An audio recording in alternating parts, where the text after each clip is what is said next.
வணக்கங்க. இங்கே வந்து செம்மரம் நடவு போட்டு ஒரு வாரம் ஆச்சு. இப்போவே வந்து சின்ன சின்னதாக கொழுந்து விட ஆரம்பிச்சிருச்சு, தொலைஞ்சிருக்குது. இதில் ஏற்கனவே வந்து தேக்கு நடவு போட்டிருந்தோம். வரிசைக்கு வரிசை 10 அடி விட்டுருக்குறோம்.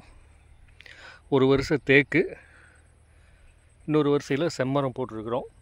செம்மரத்துக்கு வந்து செடிக்கு செடி வந்து 8 அடி விட்டுருக்குறோம். இந்த தேக்கு பார்த்திங்கன்னா ஒரு வருஷம் ஆச்சு நடவு போட்டு. கிட்டத்தட்ட 15 அடிக்கு மேலே இருக்குது.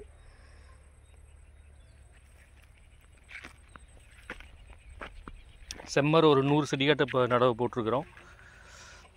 ஒரு வாரம் தான் ஆச்சு, இப்போ கொழுந்து விட ஆரம்பிச்சிருச்சு.